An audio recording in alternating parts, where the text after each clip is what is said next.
3, 2, 1.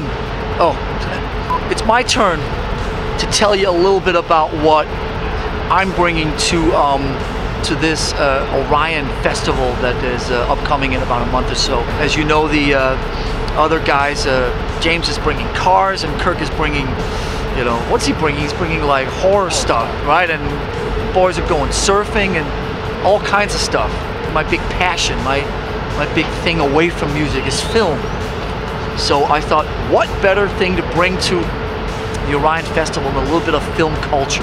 We'll sit around, we'll talk film, we'll get to know each other. Long story short, the idea is that there will be a film tent. And I think that we'll probably call, what should we call it? Should we call it Hit the Lights? Hit the Lights Theater? Hit the Lights Productions? No, should we call it Hit the Lights? There you go. Hit the Lights, there you go. It's officially been named. There's a great place back in Marin where we all hover in San Rafael called the Rafael Theater. And a couple times the people that run the California Film Institute have asked me to come and present favorite films of mine and talk about them. We do a little kind of Q&A type of thing, and so that's kind of the model of what I'm basing this thing on. It's going to be obviously over both days, and there'll be a few things that right now I can tell you about. Some of you have heard about a film that's coming out of England that is making its way through, I think, theaters in England as we're speaking right now, which is a film called Mission to Lars. It's a wonderful story about a guy named Tom and his brother and his sister who undertake a road trip in America to find Metallica. I've seen the film. It's absolutely fantastic, and this will be the US premiere of Mission to Lars.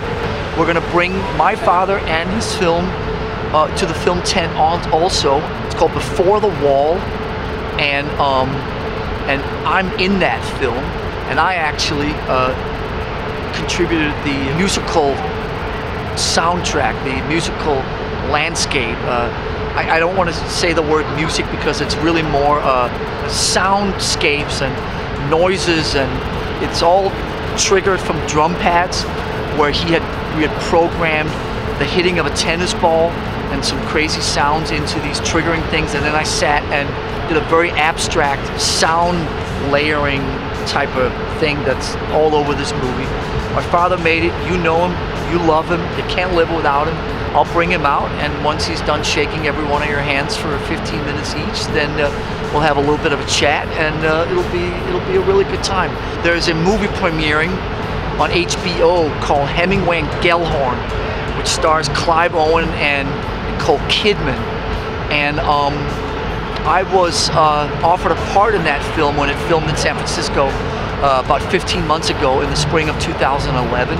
We'll show Hemingway and Gellhorn on one of the days.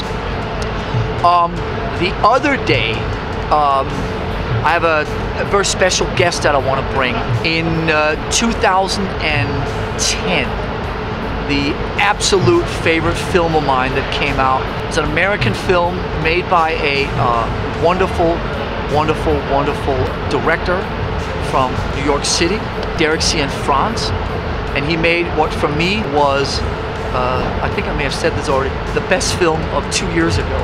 It's called Blue Valentine, and it stars Ryan Gosling and Michelle Williams. And when I saw it, it absolutely blew me away. By far the best picture, best American picture I've seen. The acting is a whole nother level, the directing, the authenticity. This movie is real, it's naked, it's vulnerable, it is so... When you watch this movie, you're not even aware that people are acting. You're not even aware that people are reciting lines that have been scripted. It's so authentic, and it has this raw emotion that absolutely just hits you right in the heart. When I saw it, I sat stunned in silence afterwards for about 30 minutes with tears rolling down my eyes. I can say that. I'm 48 years old, and I'm comfortable to say that right into that camera. So I sat there. I was emotionally just wrecked. And that's what film should do. So I look forward to sharing Blue Valentine, and Derek Cianfrance, who wrote and directed the film, is coming to my film tent to talk about this film. And the interesting thing about Derek Cianfrance is that he's a huge Metallica fan. And so when I reached out to him after seeing his film, me and him kind of became text friends and pen pals, and eventually met up in New York and became great friends. But his whole upbringing in Colorado, Metallica was a big part of shaping his life. So there's an interesting story there that we can talk a little bit about. So I look forward to sharing Blue Valentine and Derek Cianfrance with you guys, and that should be a lot of fun and hopefully pretty interesting. And again, in these types of situations, there's no safety net. So come along. We don't know what the fuck is going to happen, but that's the way we like it. That's kind of the general outline of what I'm looking to do with the Hit the Lights film tent that will be joining the car show, the horror thing, the surf thing, and all the rest of the shenanigans at the Orion Music and More extravaganza in New Jersey at the ass end of June 2012.